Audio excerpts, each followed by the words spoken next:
আসসালামু আলাইকুম এভরিওয়ান। এই ভিডিওর মাধ্যমে আমরা একটা ভোকাবুলারি সিরিজ শুরু করতে চাচ্ছি। বিষয়টা হচ্ছে যে আমাদের আসলে ভোকাবুলারি পড়ার ক্ষেত্রে সবসময় কিছু প্রবলেম হয় যে আমরা পড়ি আর ভুলে যাই। আমিও আমিও অনেক দিন থেকে ভোকাবুলারি পড়ছি, কিন্তু দেখা যায় যে যা পড়েছি তার হয়তো 80%ই মনে নেই।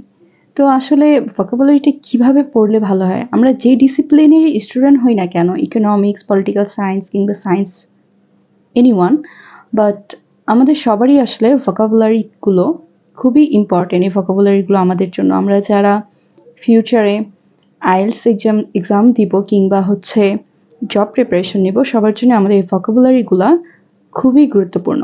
তো আমাদের আসলে ইংলিশ শেখার তো কোনো বিকল্প নেই, তাই না? আমাদের ইংলিশ শিখতে হবে। তো ভোকাবুলারি আসলে কিভাবে পড়লে একটু ইজিলি মনে থাকে? আমার যেটা মনে হয় যে 10টা ওয়ার্ড পড়ে 8টা ভুলে গিয়ে 2টা মনে রাখার চেয়ে একটা পড়ে একটা মনে রাখা বেশি এফিশিয়েন্ট।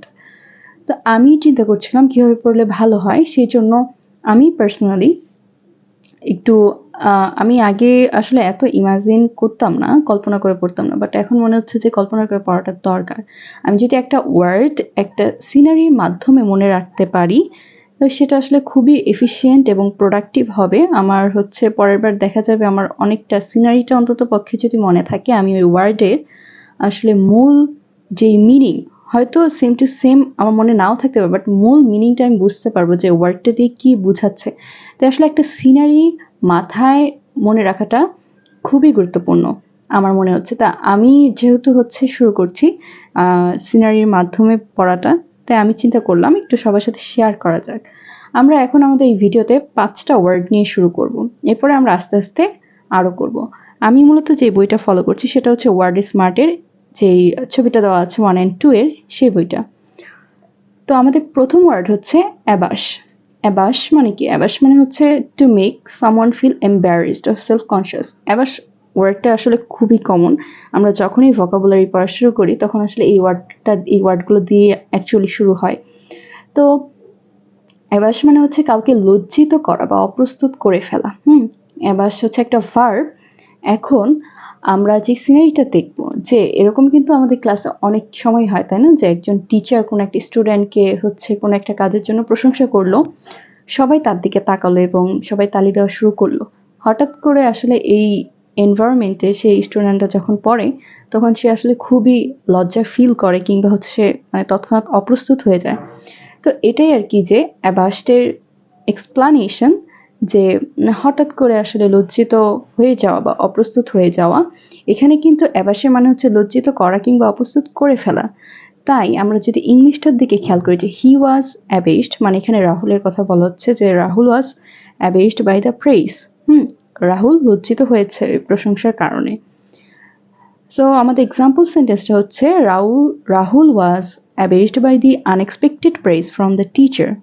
টিচারের যে আনএক্সপেক্টেড প্রেজ, আসলে সে যেটা আশা করেনি সেটা যখন হয়ে যায়, সে সাথে সাথে হচ্ছে অপ্রস্তুত হয়ে যায় এবং লজ্জা অনুভব করে। এটা হচ্ছে আমাদের অ্যাবেসের মেইন মিনিং।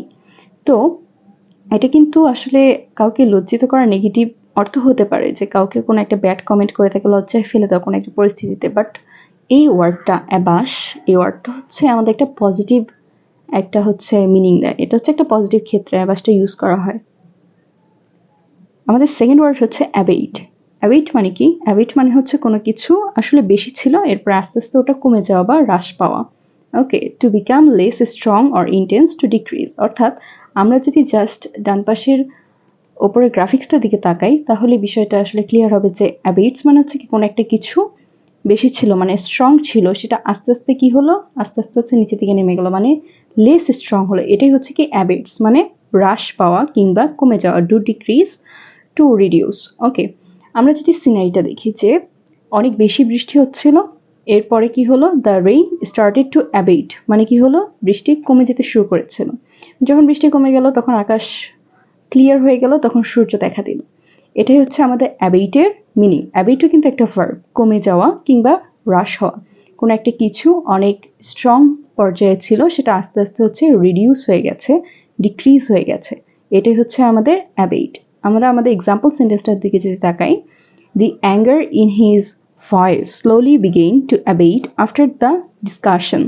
সো তার ভয়েসে আসলে মানে ধরো কেউ একজন হঠাৎ করে রেগে গেছে, তো রেগে যাওয়ার পর তার ভয়েস আসলে মানে সে খুব রাগী ছিল, বাট আস্তে আস্তে স্লোলি কি হলো, অ্যাবেট তার হচ্ছে ভয়েসটা আস্তে আস্তে কমে যেতে শুরু করলো।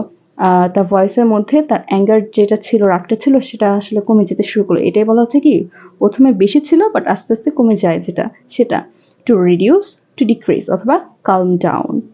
ওকে, আমাদের তৃতীয় ওয়ার্ড হচ্ছে অ্যাবডিকেট। অ্যাবডিকেট মানে হচ্ছে to give up a throne, power or responsibility voluntarily. আমরা আবারও খেয়াল করি যে অ্যাবডিকেট ওয়ার্ডটি কিন্তু আমাদের এখানে একটা পজিটিভ ফিলিং দেয়, পজিটিভ একটা চিন্তা দেয়। হ্যাঁ, যে অ্যাবডিকেট মানে কি বলা হচ্ছে, to give up a throne, power or responsibility voluntarily, মানে নিজে থেকে ভলান্টারিলি, স্বেচ্ছায় সিংহাসন, ক্ষমতা কিংবা কোনো দায়িত্ব ছেড়ে দেওয়া, ত্যাগ করা, গিভ আপ, সেটাই হচ্ছে কি অ্যাবডিকেট। আমরা জানি প্রথমে তো রাজা ছেলে তো হচ্ছে পরবর্তীতে সিংহাসনে বসেন, তাই না? তো রাজার যখন বয়স হয়ে যায়, সে হচ্ছে সিদ্ধান্ত নেয় যে সে তার ছেলেকে হচ্ছে থ্রোন মানে সিংহাসনে বসাবে। সে হচ্ছে ডকুমেন্টে সাইন করে এবং তার ছেলেকে দিয়ে দেয়। তো এখানে বলা হচ্ছে he had abdicated the throne, he had abdicated the throne, অর্থাৎ তিনি হচ্ছেন কি করেছেন, তার সিংহাসন ছেড়ে দিয়েছেন বা ত্যাগ করেছেন স্বেচ্ছায়। জোর করে করানো এখানে বোঝানো হচ্ছে না। অ্যাবডিকেটটা অলওয়েজ পজিটিভ হিসেবে, পজিটিভ টার্ম হিসেবে ইউজ হয়। The old king abdicated the throne and lived a peaceful life. এখানে মনে রাখার জন্য একটা মেমোরি টিপ দেওয়া হয়েছে, যেখানে বলা হচ্ছে যে ডিকেট মানে হচ্ছে ডিক্লেয়ার। আসলে ডিক্লেয়ার থেকে ডিকেট এসেছে এমন কোনো বিষয় না, এটা জাস্ট হচ্ছে বুঝার, মনে রাখার সুবিধার জন্য এটা আর কি বলা হয়েছে। যাই হোক, আমরা সিনারি দিয়ে মনে রাখবো যে রাজা যখন বয়স হয়ে যায়, সে তার ছেলেকে হচ্ছে তার সিংহাসনটা ছেড়ে দেন। তো সেটা যখন স্বেচ্ছায় ছেড়ে দেন, ভলান্টারিলি তিনি দায়িত্ব থেকে সরে যান কিংবা হচ্ছে তিনি সিংহাসন থেকে ক্ষমতা ত্যাগ করেন স্বেচ্ছায়, সেটা হচ্ছে অ্যাবডিকেট। আমাদের 4 নম্বর ওয়ার্ড হচ্ছে অ্যাবারেশন। অ্যাবারেশন মানে কি, something that is abnormal, strange or different from what is normal. Aberration মানে হচ্ছে যেমন একটা জিনিস, সেটা আসলে নর্মালি একরকম ছিল বাট হঠাৎ করে দেখছি একটু অন্যরকম মনে হচ্ছে। অস্বাভাবিকতা, বিচ্যুতি কিংবা ব্যতিক্রম, যেটা এখানে বলা হচ্ছে। আমরা দেখতে পাচ্ছি যে একটা চারদিকে একটা গোলাপের বাগান আছে। এখন লাল গোলাপের মাঝে একটা হলুদ গোলাপ, এটা কিন্তু আসলে একটা ডিফারেন্ট, তাই না? সবগুলোর মধ্যে থেকে চারদিকে সবগুলো হচ্ছে লাল, মাঝখানে একটা হলুদ। সো এটাই বলা হচ্ছে কি অ্যাবারেশন, যে স্বাভাবিক জিনিসের থেকে যে জিনিসটা ব্যতিক্রম, সেটার ক্ষেত্রে আমরা বলছি অ্যাবারেশন। এবং সন দেখে তো বুঝতে পারছি এটা একটা নাউন, অস্বাভাবিকতা কিংবা ব্যতিক্রম। আমরা যদি আমাদের এক্সাম্পল সেন্টেন্সটা দেখি, যে his rude behaviour in the meeting was an aberration from his usual polite nature. মানে তার নেচারটা আসলে সবসময় পোলাইট ছিল, সে সবসময়ই আসলে ভদ্র ব্যবহার করে, বাট মিটিংয়ে তার বিহেভিয়ার কি হয়েছে, in the meeting was an aberration, মানে হঠাৎ করে আর কি তার মিটিং একটা রুড বিহেভিয়ার দেখা যায়। মানে অন্য সময় কিন্তু তার রুড বিহেভিয়ারটা থাকে না। যদি অন্য সময় থাকতো তাহলে এই ক্ষেত্রে অ্যাবারেশন কথাটা ইউজ হতো না। যেহেতু স্বাভাবিক নেচার হচ্ছে গিয়ে তার পোলাইটনেস, বাট ওই ক্ষেত্রে সে পোলাইট ছিল না, সেই জন্য অ্যাবারেশন কথাটা ইউজ করা হয়েছে। এরপরে আমাদের শেষ ওয়ার্ড হচ্ছে এই ভিডিওর, সেটা হচ্ছে অ্যাবহর। অ্যাবহর হচ্ছে একটা verb, two hate or despise someone or something deeply, অর্থাৎ ঘৃণা করা কিংবা প্রবলভাবে কোনো কিছু বা কাউকে অপছন্দ করা। When you hate something strongly and want to stay far away from it, you abhor it. যখন আপনি কোনো কিছুকে স্ট্রংলি, খুবই তীব্রভাবে ঘৃণা করেন, তখন আপনি কি করেন, সেখানে অবশ্যই সেখানে থাকেন না, সেখান থেকে চলে যান। তো সেই ক্ষেত্রে আমরা ইউজ করি হচ্ছে অ্যাবহর। কাউকে তীব্রভাবে ঘৃণা করা বা কোনো কিছুকে প্রবলভাবে অপছন্দ করা। যেমন রাফি রাস্তা দিয়ে যাচ্ছিল এবং সে দেখলো অনেক ট্র্যাশ সেখানে, এবং সে যেহেতু হচ্ছে এই ময়লা দুর্গন্ধ সহ্য করতে পারে না, খুবই তীব্রভাবে ঘৃণা করে, তাই সে এখানে যেটা বলা হলো যে রাফি অ্যাবহর্ড, যেহেতু পাস্ট টেন্সে বলা হচ্ছে তাই abhorred, Rafi abhorred the sight and walked away quickly. সে ওটাকে তীব্রভাবে ঘৃণা করলো এবং কি করলো, সেখান থেকে দ্রুত চলে গেল। তো আমরা অ্যাবহর কোন ক্ষেত্রে ইউজ করছি, যখন আমরা কোনো কিছুকে তীব্রভাবে ঘৃণা করি এবং যেটাকে আমরা ঘৃণা বিশ্বাসের পাশে আমরা থাকতে চাই না, সেখান থেকে চলে যেতে চাই, সেক্ষেত্রে আমরা বলছি abhor. ওকে, এখানে যেটা এক্সাম্পল সেন্টেন্স দেওয়া আছে যে she abhors violence and never supports it. সে ভায়োলেন্সকে তীব্রভাবে ঘৃণা করে কিংবা প্রবলভাবে অপছন্দ করে এবং সে কখনো এটার কি করে না, সাপোর্ট করে না।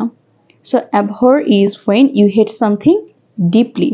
যখন আমরা কোনো কিছুকে অনেক ডিপলি ঘৃণা করব, তখন আমরা, সেটা এখন ব্যক্তি ক্ষেত্রে হোক বা কোনো কিছু বস্তুর ক্ষেত্রে হোক, তখন আমরা বলবো হচ্ছে abhor.